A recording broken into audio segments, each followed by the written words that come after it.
Hey everybody, so today I've set up a little still life shot and kind of got it basically roughed in, but I'm going to kind of finish off the shot. I'm doing this shot of some sake, Demon Slayer sake. I've got sort of the basic setup here. I've got a little background in the back in this modeled background that I created. I've got this lantern here that just kind of adding some of that flair. I've got a couple surfaces down here, and then I've got some tiles down. Often I like to sort of build my surfaces up so there's different layers, different levels of depth. So first thing I'm going to do is I need to get the product itself lit. I'm shooting here tethered to Capture One Pro, so we'll go ahead and just kind of crack off a base shot and see generally where everything is. And as you can see, it's all looking a little hot right now. That's okay. I'm going to bring in some of my lighting tools to first get the actual product itself looking a little bit better. Take a shot there and get that dialed in. Okay. I might want a little bit of, I don't know, something interesting in the foreground of my shot, something that just has, I don't know, tells a little bit more of the story than plainly, just the foreground itself. So I'm going to go ahead and kind of dial in this just piece of driftwood. You can see it's really blown out right now. I'm going to go ahead and just kind of place this black cinefoil in there to kind of help to tone down some of the light there. Okay. Good. I might actually see if I can bring my Plex here a little closer. See how close I can get it before it starts to show up. There we go. It's looking a little better. I'm just going to turn my modeling light on here just to kind of get an idea as to where that light is landing. Looks pretty good. I may want to dial that down a stop.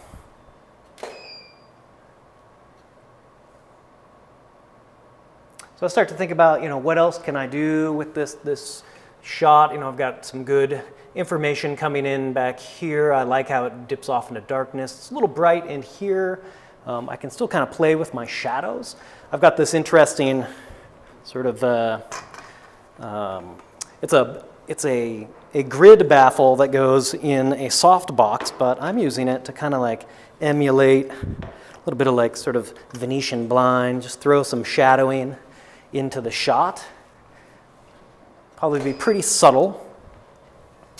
And I've also got this sort of just tall vase that I'm going to place in here and use it to help take some of the brightness down on the highlights of the actual bottle itself. That's looking a little bit better. Let's see, what else does it need? It could use, I don't know, maybe just another little prop in the background kind of thing, something to maybe catch some of the light back there. Put it back here and see how that reads. It's got to come in quite a bit. I just want it to kind of show up a little bit in the background. Not too far in, not too far out, but just like right on the edge. Little moves. Take a shot there. Let's see. Yeah, something like that. Maybe I would send it back a little further. Take a look through camera and see kind of where it's landing. I kind of want it to come in a little closer. Just like so. Looks good. Something like that. I like the way that picks up some little highlights back there. It's pretty nice. Yeah, that's looking pretty good. Right now I think I have a strobe back here that's doing a lot of the work, and I think right now it's just a little hot. So I'm bringing it down a half stop and crack off a shot there from the computer. Nice before, after. Yeah, it's all looking pretty nice to me. Sort of, some of the questions that when I look at a shot like this are like, what are some other things that can be done? And a lot of the cases I'm looking at like, well, shadow, it maybe needs some more shadow or just some other strange textures back there. In a lot of cases, just having weird weird props laying around, like this random piece of wood that a student of mine has kicking around. Maybe something like that could be cool back there. You know, throw that back there and take a look. Maybe it's just the right amount of something. You know, maybe it needs to come more of an angle. Maybe it itself could help to create some shadows. You know, so playing around with some of this stuff. You know, I look at that and I don't know that I like this tall part, so I'm just going to turn it around and play with it this way. But I do kind of like what it's doing back there. It's just this sort of out of focus element that's happening. Yeah, it's looking pretty nice. Now, one thing that is happening is I need to, I want to see a little bit more of that lamp in the background. So I'm going to go ahead and slow my shutter speed down a bit. I'm going to have to turn one of my video lights off here. Otherwise, it'll start to see it. There we go.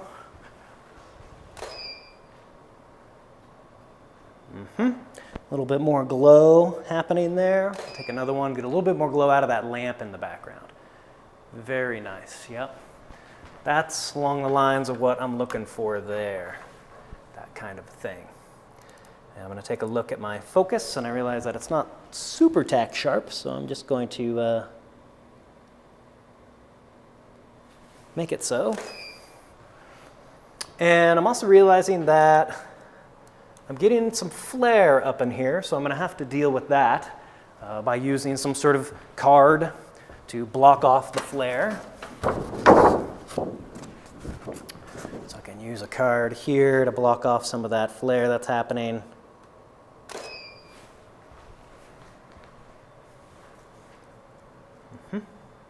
Yeah, definitely helps a bit. Excellent. And the other thing I need to do is I need to shut my model lights off on all of my heads here. Yep. Okay. Go ahead and get my flare block in. Get a shot there. Nice. You know, what I'm kind of after in a shot like this is just kind of create some shadow, create scene, kind of like let your eye cruise around the shot quite a bit, and you know, and I think that that's what I'm getting here for the most part.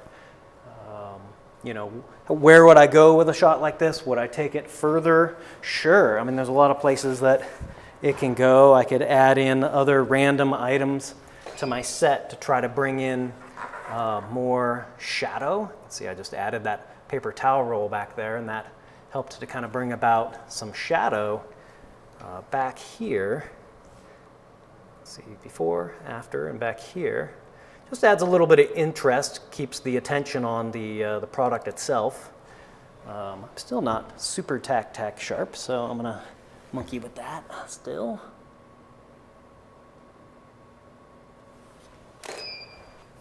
Get my focus just right. Yeah, that looks pretty sharp. Sharp enough. Now you can see my last step, the point where I'm feeling like, yeah, I got the shot that I want. I'm going to make sure I get my flare card in there. I'm going to give it a good crop, that kind of thing. I'm going to make sure that my bit of cinefoil here is doing some work. Just take another shot there.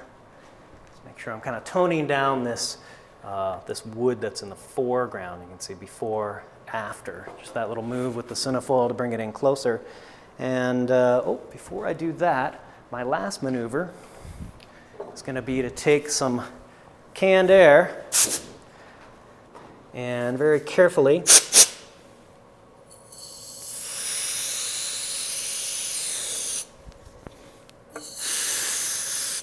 blow along the item. And then I'm going to take my shot, the flare card up.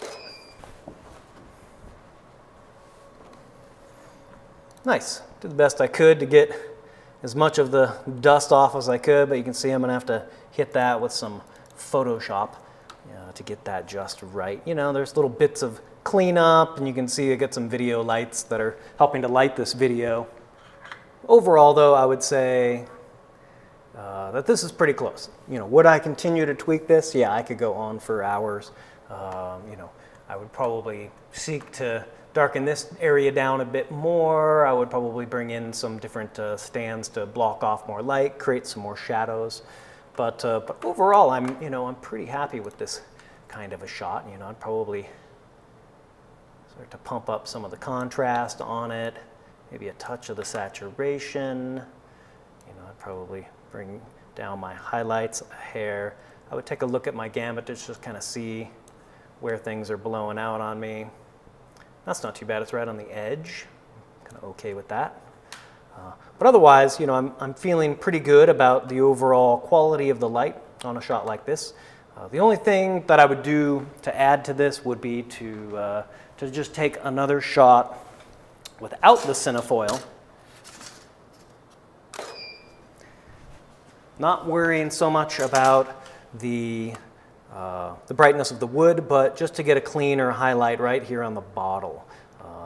And I would probably, in that case, use the wood and just paint in Photoshop on a layer mask the wood. So,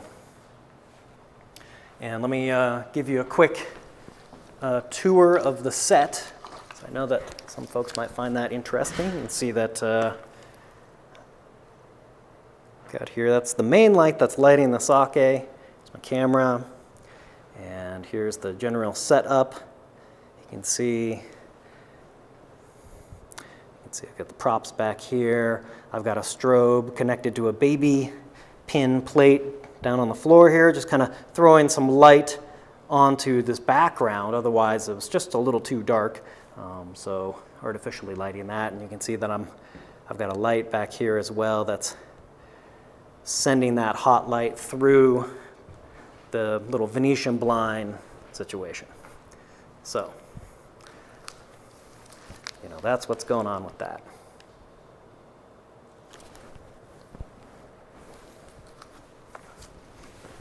So that's tabletop product photography, and you know, just like a little sake set. Thanks for watching.